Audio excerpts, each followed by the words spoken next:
the Maharajas of India were wonderful clients of ours. And in a way, perhaps that's a part of history, is that the British Empire has been a great sort of supplier of clients.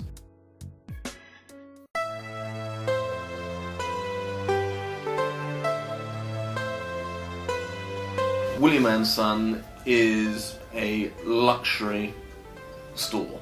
The purpose of this shop is for me to be able to continue doing what my family are good at.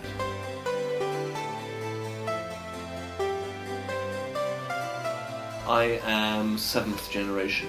And what were the Asprey family doing in the first generation?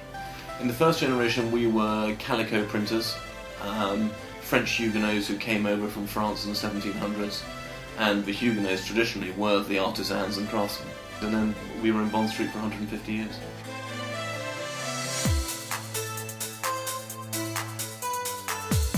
The company became famous when it won its award at the Great Exhibition.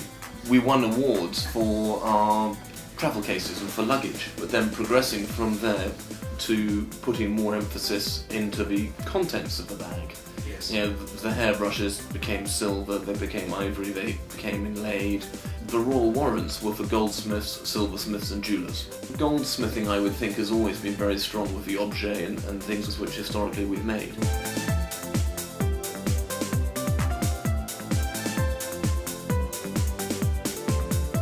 We survived because of the variety of product. And then, of course, our own workshops, our own design studios, and actually someone will come in and say, well, I like that, but can I slightly change it? The answer is, well, yes, of course.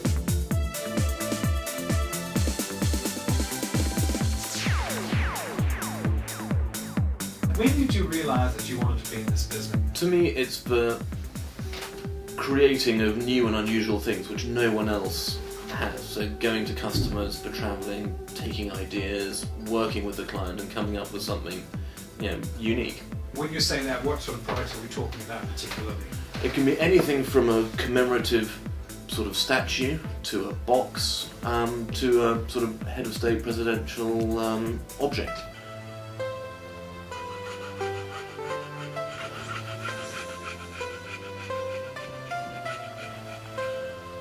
People dent them, they have the dents polished out, which then means that the pressure builds up in certain places and it can blow the barrels.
What is the difference between yourself and your father?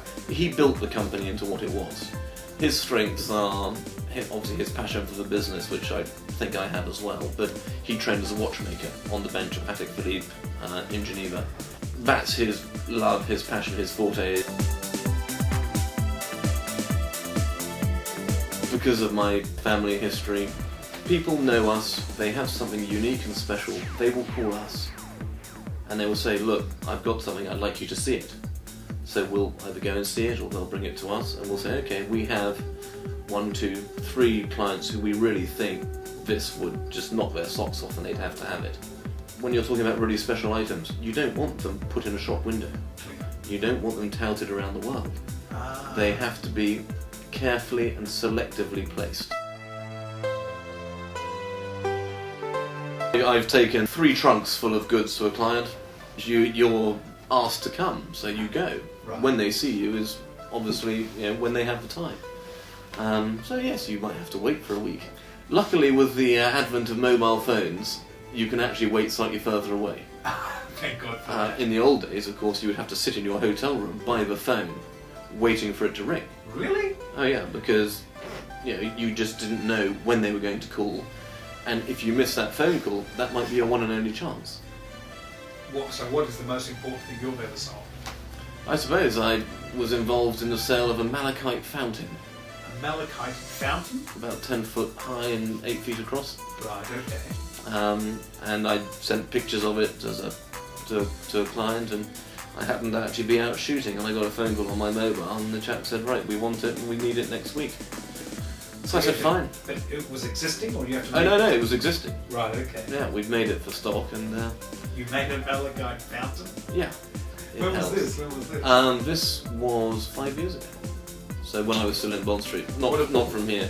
What have been done? The most beautiful thing I've had the pleasure to hold very briefly and then to sell was a model out of one piece of aquamarine, about this high, of a falcon, Right. carved by one of the best carvers in Germany. It was just incredible, and every feather, every detail, the eyes were sapphire, cabochon sapphires, gold bead. I mean, it was just immaculate. Nowadays, you cannot tell who is who. People walk through the door, Sure. and you have absolutely no idea. If son of one of the sheikhs in the Gulf phones up and says, I'm going shooting, do you want to come? I can say, yeah, why not? You do that sort of stuff? I've been asked. I've been on a fathers and sons shoot, which was great fun. What, Dad and I went. The fathers suit the sons, or the No, sons shoot the they were fathers? going out together, and it was fantastic.